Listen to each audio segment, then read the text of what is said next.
14 Februari biasa diperingati oleh masyarakat sebagai Hari Kasih Sayang atau Hari Valentine. Tetapi ada yang berbeda pada 14 Februari tahun 2024 mendatang. Masyarakat Indonesia akan merayakannya dengan berpesta, tetapi ini pesta bukan sembarang pesta. Ini adalah pesta demokrasi terbesar yang ada di Indonesia, apalagi kalau bukan pemilu tahun 2024. Kalau biasanya ketika Hari Kasih Sayang kita menyiapkan rangkaian bunga atau coklat, saat ini kita harus menyiapkan tinta, bilik suara, surat suara, dan yang paling penting adalah keretapan hati untuk memilih kira-kira siapa calon pemimpin Indonesia terbaik selama 5 tahun ke depan. Untuk membahas bagaimana persiapan dari pemilihan umum tahun 2024, saya sudah bersama dengan Ketua KPU terpilih periode 2022-2027, Bapak Hasyim Asyari. Bapak, Assalamualaikum Pak. Waalaikumsalam. Terima kasih banyak telah meluangkan waktu bersama CNN Indonesia setelah ini jadwalnya padat sekali menjelang pemilu ya Pak? Iya, kira-kira begitulah. Oke, baik. Ini membicarakan tentang persiapan dan juga timeline, Pak. Kemarin ini sempat bertemu audiensi dengan Presiden Joko Widodo. Kemudian setelah itu KPU mengatakan bahwa setelah bertemu Presiden, masa kampanye ini akan berlangsung selama 90 hari. Seminggu kemudian RDP di Komisi 2, kemudian KPU mengumumkan bahwa ini dipersingkat menjadi 75 hari sesuai dengan usulan dari Komisi 2.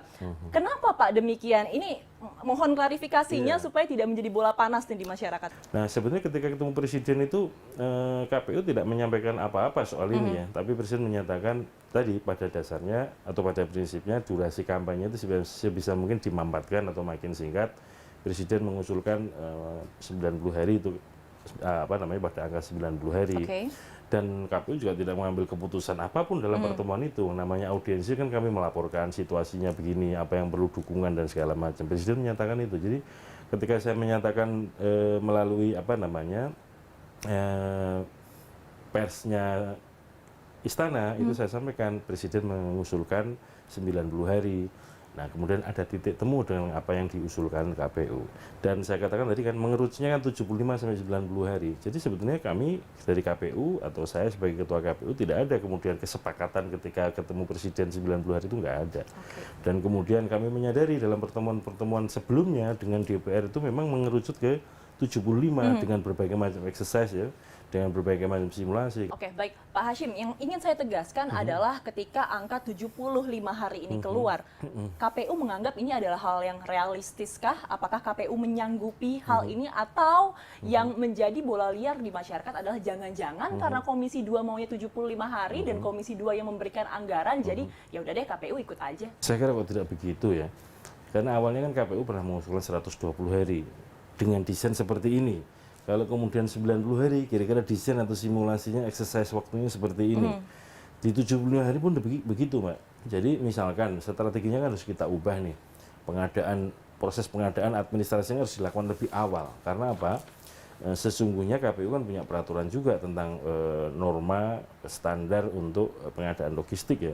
Di situ udah jelas misalkan kalau daerah pemilihan partainya yang punya calon sekian, maka kemudian kolomnya seperti apa, panjang lebarnya surat suara seperti apa, dan ketika KPU mengatakan ya berani apakah 90 dan kesimpulannya terakhir 75 itu sudah dengan perhitungan-perhitungan yang matang, tapi tetap ada prasyaratnya bahwa harus didukung, harus mendapatkan dukungan payung hukum yang kuat, kemudian dukungan teknis distribusi dari pemerintah yang kuat gitu, ada komitmen bersama gitu. Karena sekali lagi ini kan keputusan bersama. Betul. Berarti dari KPU sebenarnya sudah menyanggupi dan juga pastinya meminta dorongan dan dukungan dari berbagai macam pihak untuk kampanye selama 75 hari. Dari KPU siap. Kira-kira dari masyarakat bagaimana nih Pak? Waktu untuk mengenal calon pemimpin jadi semakin sedikit lagi. Jangan sampai blunder, jangan sampai masyarakat jadi bingung, akhirnya malah golput Pak. Bagaimana Pak? Kalau kita mau ngomong itu ya, untuk dapil pemilu presiden, itu kan seluruh wilayah Indonesia. Seluruh wilayah Indonesia itu provinsinya ada 34, kabupaten kotanya ada 514 kabupaten kota. Kalau diringkas menjadi 75 hari katakanlah, itu kan pertanyaannya kira-kira dalam satu waktu bersamaan itu calon presiden akan keliling di beberapa kabupaten kan gitu. Jadi sebetulnya bagi masyarakat misalkan itu tidak terlalu, dalam pandangan saya itu tidak terlalu mengkhawatirkan. Karena apa? Media kan jangkauannya luas sekarang, ada media sosial, televisi juga jaringannya makin luas, itu macam-macam ini, dan macam-macam medianya, dan pengalaman pilpres yang sudah semuanya itu ikut bergerak, maksud saya ikut bergerak. Timnya presiden, calon presiden juga sampai di kabupaten kota, dan juga partai-partai pendukung juga semuanya bergerak. Oke. Nah, memang salah satu hal yang berimbas dari pemangkasan masa kampanye ini menjadi 75 hari, yang saya dengar juga masalah polarisasi. Tadi Bapak sempat singgung juga di awal ya, masalah polarisasi, Pak. Tapi sebenarnya apakah pemangkasan ini jadi satu-satunya cara untuk bisa mengurangi polarisasi yang terjadi ketika pemilu, yang memang selalu terjadi setiap periodenya, Pak? Jadi begini ya, yang paling penting itu kita harus memahami apa sih pemilu, apa sih pilkada itu. Seperti saya tulis di sini nih ya. Yang namanya pemilu, pilkada itu memang area konflik yang dianggap sah dan legal untuk meraih kekuasaan atau mempertahankan kekuasaan. Sekali lagi, memang pemilu dan pilkada itu konflik. Nggak bisa dihindari, memang konflik. Kenapa saya katakan konflik? Kursinya satu yang pengen banyak. Ya. Kursi DPR juga terbatas yang pengen banyak. Itu pasti konflik. Nggak bisa dihindari. Tapi yang harus kita hindari adalah konflik dengan kekerasan. Kekerasan itu bisa kekerasan fisik maupun kekerasan verbal. Itu yang harus kita hindari bersama-sama kalau kita jadi punya komitmen untuk itu. Dalam kampanye itu juga saya pribadi meyakini ya, desain ini kan begini Mbak, ada cara pandangnya. Apakah itu satu-satunya? Enggak. Kenapa? Itu salah satu aja. Kan meng-create atau membuat atau mendesain atau mengengineering, ada istilahnya kan electoral engineering ya, supaya kemudian katakanlah mengurangi polarisasi. Di antaranya tadi memampatkan atau menyederhanakan atau membatasi, mengurangi masa durasi kampanye. Itu salah satunya. Tetapi yakinlah ya bahwa pertarungan itu pasti ada batasnya. Mengapa? Misalkan calon presiden itu dia tidak sendirian, dia didukung, dicalonkan oleh partai politik, gabungan partai politik. Nah, partai politik ini pada waktu yang bersamaan mereka juga sama-sama tarung untuk memperoleh suara untuk bisa dikonversi menjadi kursi. Tapi di sisi lain mau konflik terbuka juga, capres kita sama loh. Itu kan kemudian ada pembatasan kan, mau nyindir keras-keras, mau tarung keras-keras, itu dalam konteks pemilu serentak itu ada faktor pengendalinya tadi, ada persaingan tapi terbatas. Karena apa? Ada ikatan dengan capres yang sama.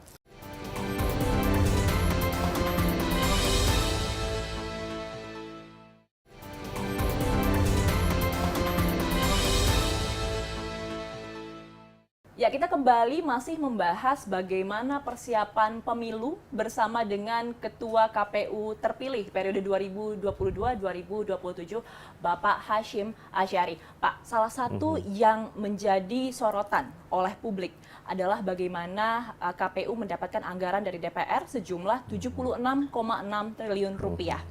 Bisa dijelaskan Pak, posnya apa saja, pembabakan per tahunnya dari 2022 hingga nanti pemilu itu seperti apa? Pengalaman 2014 misalkan, pemilu legislatif dengan pemilu presidennya kan dalam waktu yang berbeda. Pileknya April, lalu pilpresnya Juli. Pada waktu pemilu April, pileg April itu teman-teman anggota KPPS dapat honor, ya. Kemudian ketika pemilu presiden dapat honor, besarannya itu seingat saya 550.000 pemilu legislatif. Pilpres 550.000. Per hari atau dalam satu event? Satu paket itu. Okay. Nah itu walaupun kerjanya kurang lebih 3 hari yang high session lah ya, atau peak sessionnya di 3 hari itu, H-1, hari H+1 ya. Tapi pemberian honor itu kalau menurut kriteria anggaran adalah paket.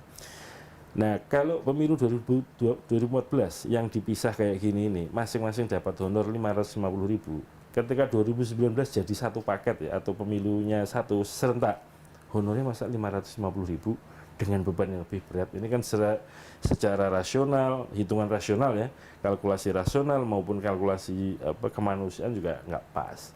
Maka kemudian kita mengusulkan bahwa mestinya dinaikkan 3 kali lipat itu yang jadi pembicaraan KPU, DPR, dan kemudian dengan Presiden dan juga Menteri Keuangan ya. Demikian juga pasti ada harga inflasi, lalu kemudian kenaikan inflasi, penyesuaian dengan inflasi, kemudian juga ada situasi kantor kita di kabupaten kota, provinsi itu ada yang masih nyewa, ada yang pinjam pakai dari Pemda atau dari instansi pemerintah pusat yang ada di daerah. Dan juga situasi COVID ini kan keputusan presiden tentang darurat nasional ya, bencana non alam kan belum dicabut.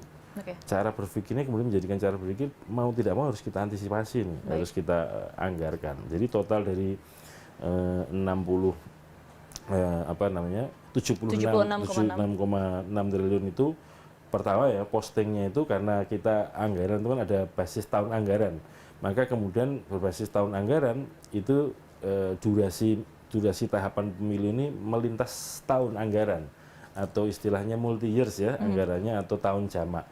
Jadi ada yang dianggarkan di 2022, ada yang dianggarkan untuk kegiatan 2023, ada yang dianggarkan di 2024. Jadi rangkuman 76 itu rangkuman dari anggaran multi years atau tahun jamak di 3 tahun itu. Kemudian besarannya misalkan dari 76,6 triliun itu, honor untuk teman-teman badan ad hoc ya, honor maupun biaya operasionalnya baik anggotanya maupun sekretariatnya itu kurang lebih sekitar 34 triliun. Kalau dibuat persentase sekitar 40% untuk itu. Menarik Pak, ini kita membahas mengenai bagaimana petugas KPPS yang berguguran di tahun 2019, kurang lebih 890 petugas meninggal dunia, meregang nyawa. Ini jadi catatan kelam juga untuk sejarah pemilu di Indonesia Pak. Untuk angka 76,6 triliun yang telah didapatkan oleh KPU, insentif yang akan petugas KPPS terima, itu berapa Pak?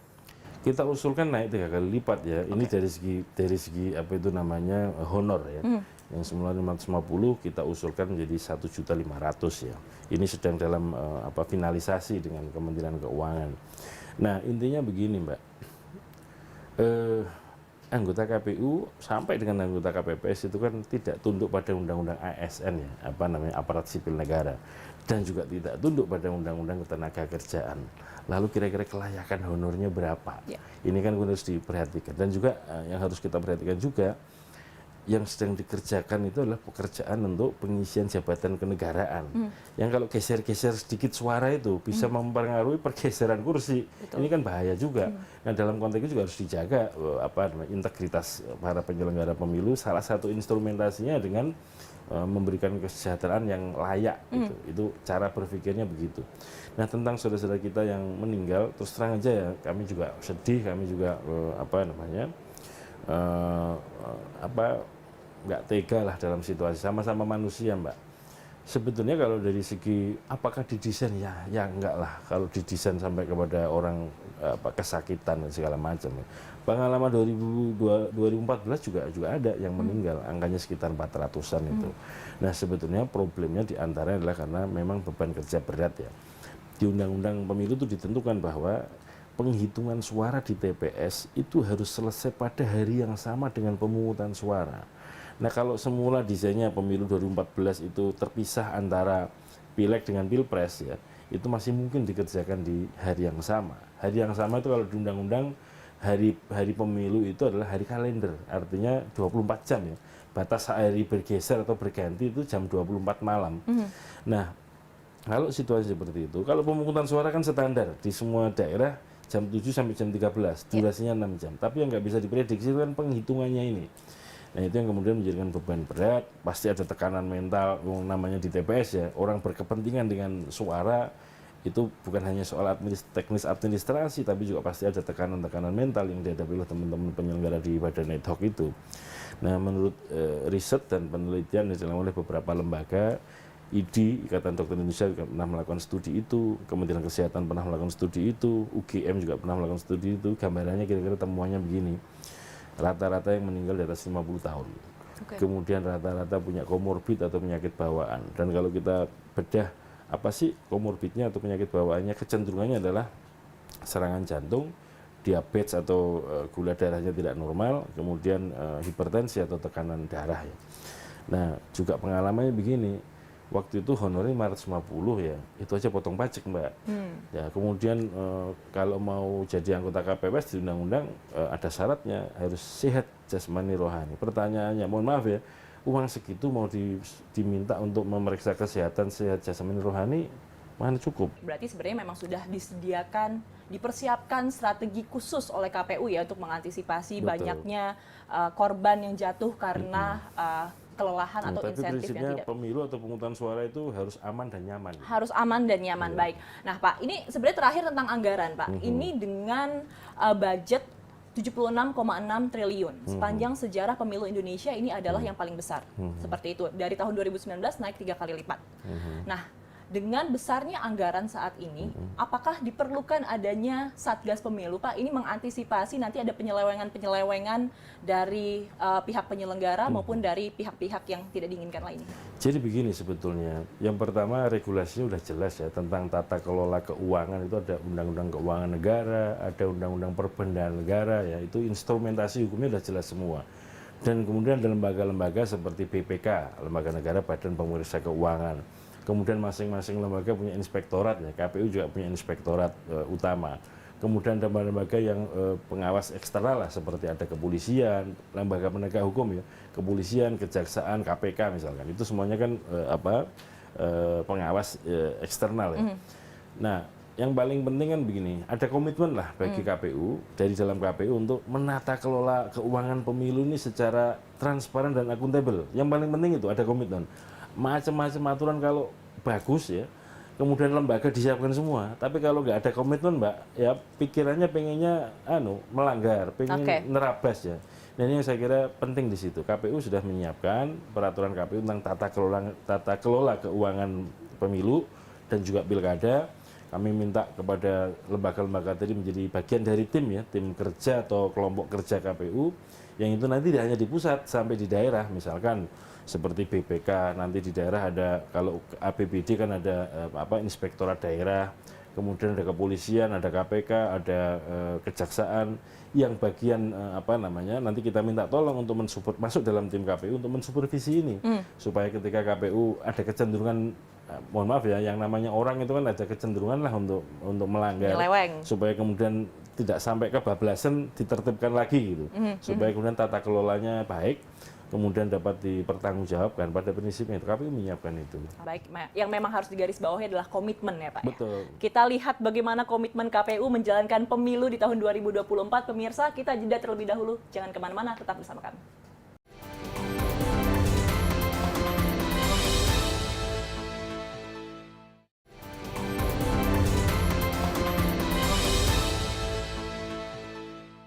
Ya, baik pemirsa, masih bersama saya Ayu Rahmawati dan juga Ketua KPU, Bapak Hasyim Asyari, masih membahas tentang persiapan pemilu tahun 2024, meskipun sekarang masih kurang lebih 20 bulan, tetapi persiapan harus benar-benar matang supaya kualitas dari pemilu semakin naik setiap periodenya. Pak Hasyim, salah satu peningkatan kualitas pemilu yang menjadi ruh dan nafasnya adalah tentang independensi. Kalau kita lihat komisioner terpilih sudah tidak perlu diragukan lagi kapabilitas dan kredibilitasnya. Tetapi kalau kita lihat latar belakang organisasinya, semua tuh memiliki organisasi yang berafiliasi partai politik. Bagaimana cara menjaga independensinya? Kemandirian atau independensi atau imparsialitas ya, imparsialitas itu tidak memihak. Itu kan definisinya sering kemudian dipahami bahwa menjaga jarak yang sama dengan semua penyelenggara peserta pemilu.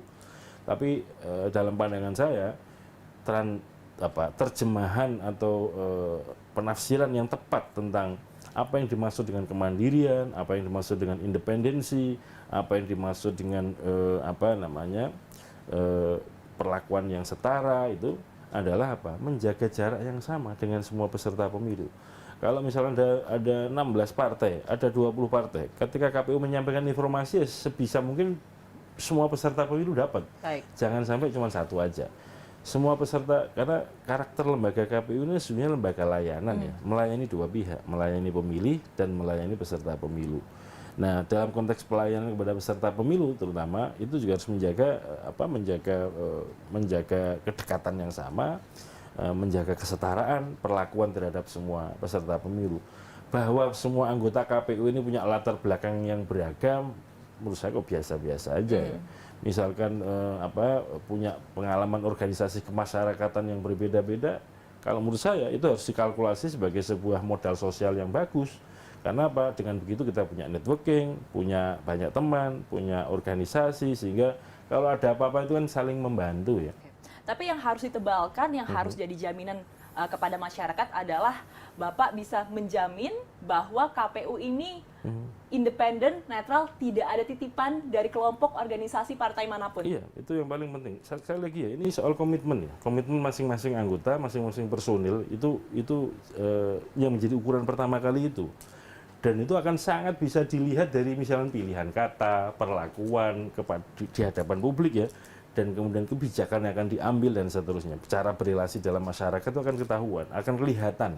Dan yakinlah itu nggak hanya mudah dibuktikan karena banyak orang yang lihat lah, ada lembaga-lembaga pemantau, sekali lagi ya ada Bawaslu di semua tingkatan, lalu ada media yang katakanlah bisa nguntit kita kemana aja lah, ngapain aja bisa dipantau.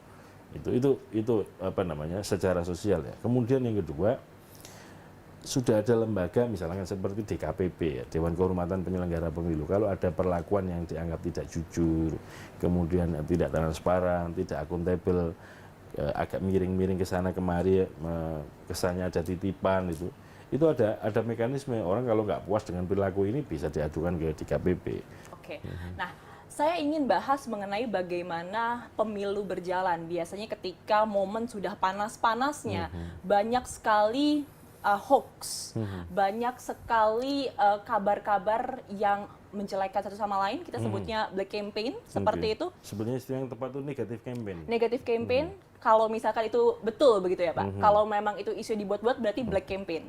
Nah, bagaimana KPU bisa mengantisipasi hal seperti ini? Sekali lagi ya, yang namanya fitnah, yang namanya hoax, yang namanya menghina orang, itu masuk kategori kekerasan. Sekali lagi, kalau kita ini kan cara pandang ya, kalau kita meyakini bahwa kita ini masyarakat plural, masyarakat majemuk, yakinlah pasti ada potensi konflik di situ. Oke. Nah, kalau nggak konflik itu malah orang bertanya-tanya, ini majemuk kok nggak konflik ya? Kok aneh? Tapi justru kalau kita majemuk, itu awalnya pasti akan ada konflik. Karena sudah kita yakin akan ada konflik, kita memetakan nih, instrumen konflik yang akan dipakai apa? Pasti kekerasan. Kekerasan kan yang harus kita hindari nih, kekerasan fisik dan kekerasan omongan lah, verbal. Nah, yang soal hoax, fitnah ini kan masuk kategori kekerasan verbal. Untuk sampai membuktikan ya bahwa berita ini benar apa enggak, itu caranya mudah. Ada forum untuk klarifikasi. Foto ditayangkan seolah-olah ini kejadian di Indonesia, lalu di capture gitu ya. Itu bisa dicek apakah foto ini benar atau tidak. Maka dalam konteks seperti ini ya, peranan media konvensional ya, televisi, radio, kemudian media cetak konvensional seperti CNN dan teman-teman ini punya posisi yang strategis, sehingga penting kemudian KPU juga nanti akan menggandeng semua media. Ada beberapa lembaga penelitian yang memantau isi-isi berita itu ya, seperti ada masyarakat anti fitnah Indonesia misalkan, itu forum masyarakat yang disiapkan oleh masyarakat sendiri, kesadaran dari masyarakat sendiri, teman-teman media juga ada di situ untuk memastikan bahwa apa yang tayang itu benar adanya, benar dalam arti sesuai fakta atau faktual, tidak karangan, tidak ngarang-ngarang yang kemudian nggak jelas sumbernya. Itu saya kira, saya meyakini ya masyarakat ini makin hari makin cerdas. Yang namanya teknologi informasi itu tidak digunakan untuk yang negatif-negatif, tapi kalau ada sesuatu yang negatif, orang nggak yakin, ada rasa ingin tahu bener apa nggak sih. Para pemilih juga jangan langsung percaya kalau misalkan ada isu-isu atau ada kabar-kabar dari yang sumbernya tidak jelas, harus di double check kembali. Istilahnya kan ada sharing sebelum sharing kan? Betul, ini daripada di WhatsApp biasanya berantem antara keluarga dengan isu-isu yang hoax, itu sangat disayangkan sekali. Terakhir, Pak Hashim, saya ingin Bapak mengajak ini teman-teman semuanya pemirsa untuk bisa menggunakan hak suaranya di tahun 2024, terutama untuk pemilih pemula, Pak. Baik. Silahkan.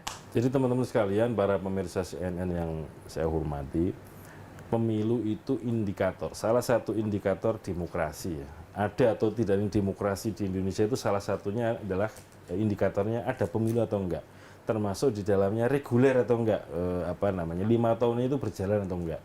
Dan pemilu ini juga digunakan terutama dalam menjadi sebuah mekanisme rotasi kepemimpinan, rotasi kekuasaan. Dan di situ indikator utama dari demokrasi indikatornya pemilu itu indikatornya adalah partisipasi ya. Partisipasi itu tidak sekedar hadir memilih, Mbak Ayu ya, tetapi juga anggota KPU penyelenggara pemilu dari pusat sampai di TPS open recruitment. Nah, kalau yang berminat jadi penyelenggara pemilu, ayo kita sama-sama menjadi bagian dari penyelenggara pemilu. Ada partai politik, ada yang namanya calon, ada yang namanya anggota partai politik. Ayo teman-teman yang berminat menjadi politisi, menjadi anggota partai, berpartisipasi lewat partai politik. Ada yang pengennya tidak jadi bagian dari penyelenggara, tidak menjadi bagian dari peserta, tetapi pengen jadi masyarakat biasa yang aktif menjadi pemilih. Langkah pertama apa? Cek apakah kita sudah terdaftar di daftar pemilih. Nanti bisa dibuka website KPU atau aplikasi KPU tentang cek hak pilihmu itu. Ya. Nanti akan ketahuan ketik nama, ketik NIK, nomor induk kependudukan, nanti akan ketahuan sudah terdaftar belum. Terdaftarnya di mana? Bagi yang belum segera lapor. Baik, terima kasih banyak Pak Oke, Mbak Hasyim Ayu. Asyari atas waktunya kali ini di tengah kesibukannya. Kita berharap semoga nantinya meskipun ada kerikil-kerikil kecil tapi hitungannya masih lancar menuju namanya 2024. kehidupan pasti ada kerikil, ada aspal, ada batu, ada air biasa, Mbak. Itu. Asal jangan sampai terjatuh ya Betul, Pak. jangan sampai tergelincir. Amin, amin ya robbal alamin, dan pasti bisa menelurkan pemimpin-pemimpin terbaik bangsa Indonesia selama 5 tahun ke depan. Terima kasih sekali lagi Ketua KPU periode 2022 hingga 2027 Pak Hasyim Asyari, dan pemirsa Tentu demikianlah. kami mohon doa nih. Ya. Pasti akan didoakan. Ya. Dan pemirsa demikianlah perbincangan saya pada kesempatan kali ini mengenai bagaimana persiapan pemilu tahun 2024. Kita bertemu lagi di episode selanjutnya. Sampai jumpa.